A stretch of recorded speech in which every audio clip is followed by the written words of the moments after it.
Let us speak today of the impact COVID-19 is having on our interpersonal relationships. Let us turn our attention to what COVID is likely to do to us as a race, as a human race. Pandemics have happened before in human history. This perhaps is the first one that is happening in our lifetime.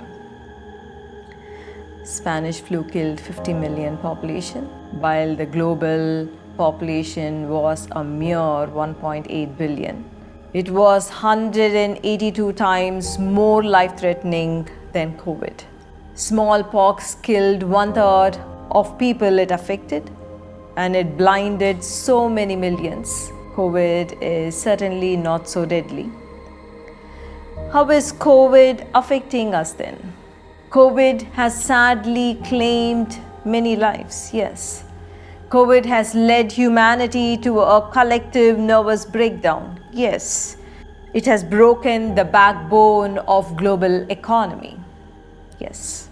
COVID has driven millions into financial loss and poverty. But is that all it has done? COVID has affected the already fragile state of human relationships. The fact is that with the advent of social media and the internet-based entertainment streaming through phones, people were actually alienating themselves from one another. We did not look so much for our brothers and sisters or parents when we felt bored. We did not meet our friends, family, or visit cousins for fun or play.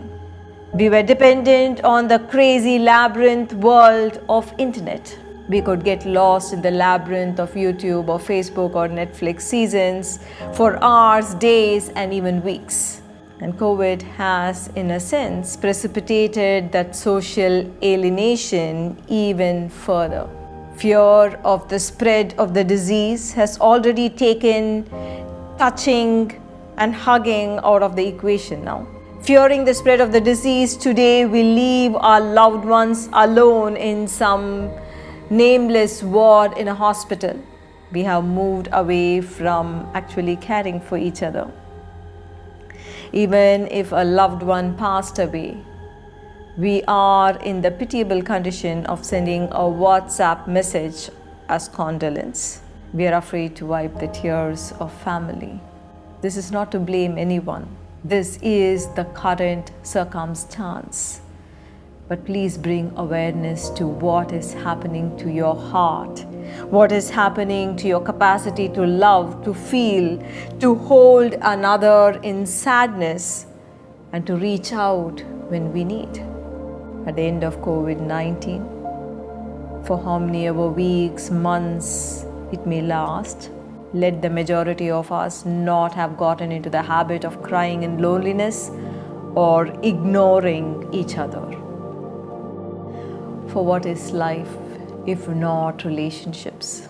Ultimately, everything we do can only have meaning if it can add to the joy and the well-being of others around us.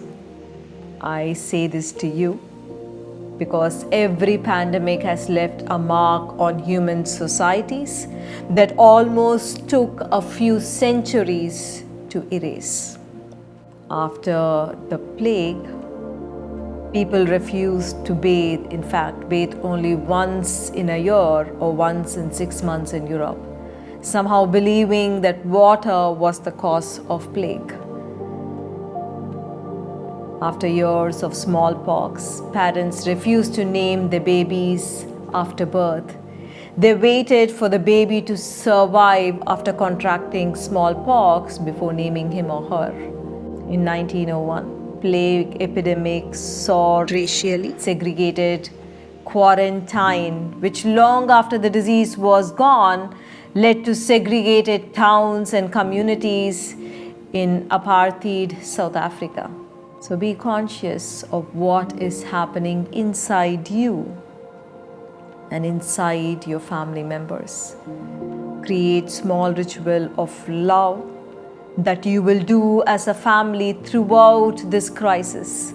Keep the flame of love alive. Eat together as a family at least once a day. Meditate together or pray together as a family, even if it is only for 5 or 10 minutes every week. Within the family, hug each other and share and listen to the stories and anecdotes from your everyday life. COVID will pass, but remember to emerge as more loving and caring beings from this